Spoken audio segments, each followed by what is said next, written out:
मंडळी, राजकारण म्हणजे फक्त सत्ता नाही, ते आहे सावधगिरी, प्रसंगावधान आणि माणसांची अचूक पारख. समर्थ रामदास स्वामी 350 वर्षापूर्वी जे सांगून गेले ते आजच्या प्रत्येक नेत्याला आणि प्रत्येक सामान्य माणसालाही लागू आहे. तर चला जाणून घेऊया खरे राजकारण म्हणजे काय. श्रीराम. शुकासारिखे पूर्ण वैराग्य ज्याचे, वसिष्ठा परिज्ञान योगेश्वराचे, कवी वाल्मिका सारखा मान्य ऐसा, नमस्कार माझा सद्गुरु रामदासा. जय जय रघुवीर समर्थ. सार्थश्री दासबोध. दशक 5वा.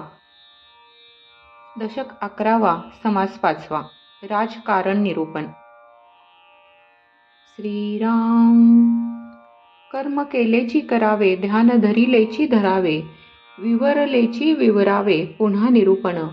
तैसे आम्हास घडले, बोलिलेची बोलीने पडले, का जे बिघडलेची घडले, पाहिजे समाधान. श्री रामदास स्वामी प्रथम स्वतःचा अनुभव सांगतात.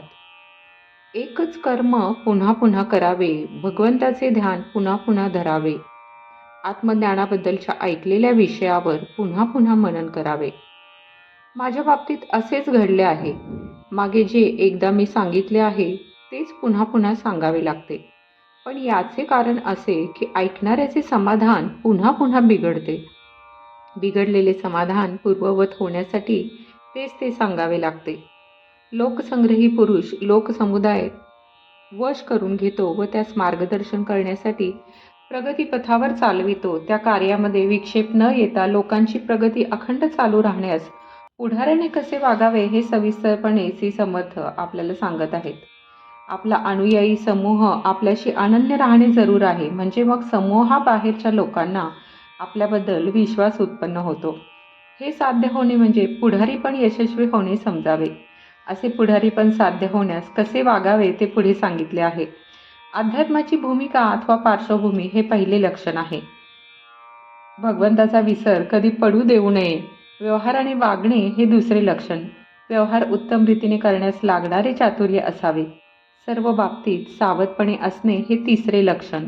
पुढाऱ्याचे लक्ष चौफेर पाहिजे. अतिशय उद्योगीपणा हे चौथे लक्षण होय. अविरत उद्योगा वाचून टिकणारे यश मिळत नाही. आपल्या ध्येयाबद्दल व कार्याबद्दल निघणारे नाना प्रकारचे आक्षेप व संशय असतात, त्यांचे निरसन करावे. आपले अनुयायी लहान मोठ्या चुका करतात, त्यांना त्याबद्दल क्षमा करावी. दुसऱ्यांच्या मनात काय आहे ते ओळखावे. आपण आपली वृत्ती सदैव उदासीन म्हणजे अलिप्त ठेवावी. आपले वागणे नीतिन्यायाला सोडून कधीही असू नये. केवळ खुणेने माणूस आकर्षित करून घ्यावा. तो जवळ आला म्हणजे त्याला ज्ञान देऊन शहाणा करावा. हे करीत असता शक्य तेवढा आपला प्रपंच देखील चालवावा. प्रपंचामध्ये कमी जास्त प्रसंग येतात, त्याचे गांभीर्य ओळखावे. अंगी पुष्कळ धीर असावा, पण प्रपंचाच्या मर्यादेपलीकडे संबंध लावून घेऊ नये. आपला व्याप वाढवावा, आपल्या कार्याचे क्षेत्र वाढवावे, पण त्यामध्ये गुंतून जाऊ नये. मनाने त्यामध्ये अडकू नये. सुरुवातीपासून आपण त्याच्यामध्ये आपल्याकडे कमीपणा व अज्ञानपणा घ्यावा. दुसऱ्याचे दोष दिसतात, पण त्याच्यावर पांघरून घालावे. दुसऱ्याचे अवगुण आपण तोंडाने कधीही बोलून दाखवू नयेत. दुर्जन आढळल्यास त्याच्यावर उपकार करून त्यास मिंधा करून ठेवावा. उगीच तरेफाईपणाने वागू नये. प्रसंग आला असता नाना प्रकारचे उपाय सुचवावेत. जे कार्य घडून येण्यास अशक्य दिसते ते दीर्घ प्रयत्नाने घडवून आणावे. एका कार्यासाठी एकत्र आलेल्या लोकांचा समूह ग्रुप भंग पावणार नाही याची काळजी घ्यावी. कठीण प्रसंग आला तर धीराने निभावून न्यावा. कोणाबरोबर मर्यादेबाहेर वाद घालू नये. दुसऱ्याचे कल्याण कशात आहे हे ओळखून त्याप्रमाणे वागावे. पुष्कळ लोकांसाठी पुष्कळ कष्ट सोसावे.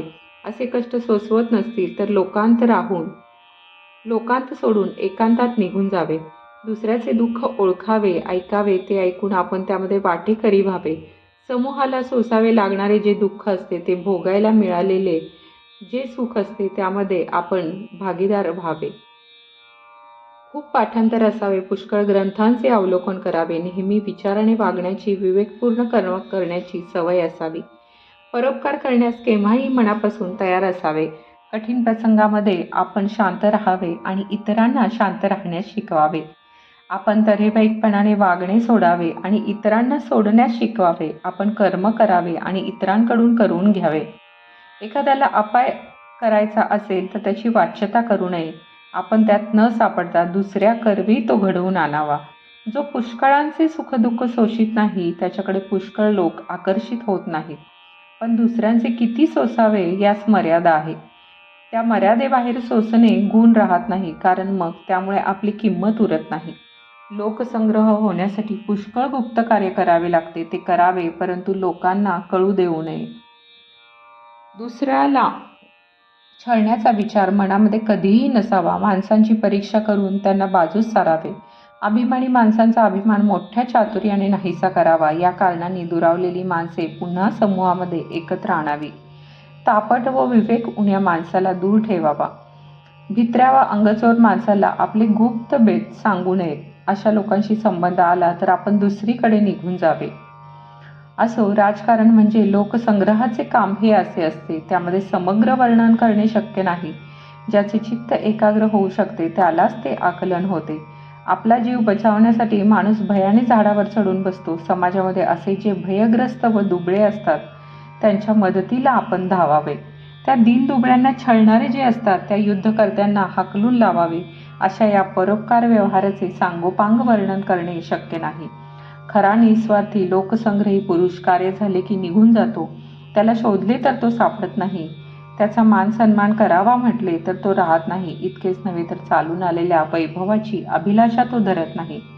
एकाच्या पाठीशी उभे राहून त्याला संरक्षण देणे व त्याचबरोबर दुसऱ्याचा उत्कर्ष सहन न होणे अशी मनोवृत्ती असणे हे काही चातुर्याचे लक्षण नाही. ज्या माणसाला योग्य व न्याय काय आहे हे सांगून सुद्धा पटत नाही, आपल्या कल्याणाचे जे आहे ते जो माणूस मनावर घेत नाही अशा माणसापुढे उपाय चालत नाही. त्याला सोडणे हाच मार्ग उत्तम. श्रोत्यांना हे सारे माहीत आहे, तरी त्यांनी शंका काढली म्हणून मागे सांगितलेले पुनरपी सांगावे लागले. त्यामध्ये हे कमी जास्त झाले असेल त्याबद्दल श्रोत्यांनी क्षमा करावी. आता या समासाचा सारांश ऐकूया. या समासाचे नाव आहे राजकारण निरूपण. राजकारण हा शब्द श्री समर्थ कोणत्या अर्थाने वापरतात ते सांगणे अवश्य आहे.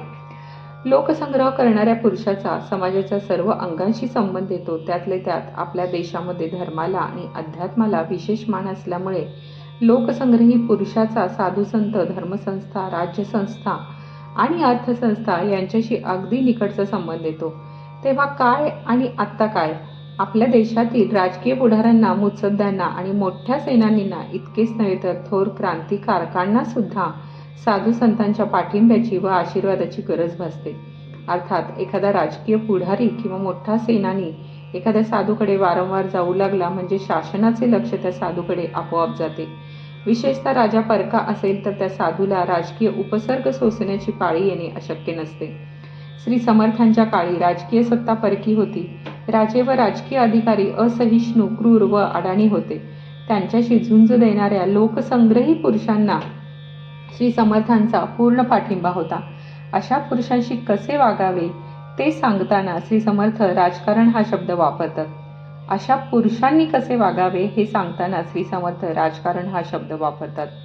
लोकसंग्रह करण्यास, समाजाचे पुढारीपण गाजवण्यास लागणारे व्यवहार चातुर्य म्हणजे राजकारण होय. राजकीय हालचाल या पुढारीपणाचा एक महत्त्वाचा भाग आहे. समाजातील निस्वार्थी व चतुर पुरुषांना श्री समर्थांनी प्रेरणा दिली आणि लोकसंग्रह कसा करावा हे समजावून दिले. त्यापैकी जे राजकारणी बनले त्यांना राजनीतीचा उपदेश करावा लागला. त्यामध्ये काही भाग हा दासबोधामध्ये आला आहे. इति श्री दासबोधे गुरुशिष्य संवादे राजकारण निरूपण नाम समास 5वा समाप्त. जय जय रघुवीर समर्थ.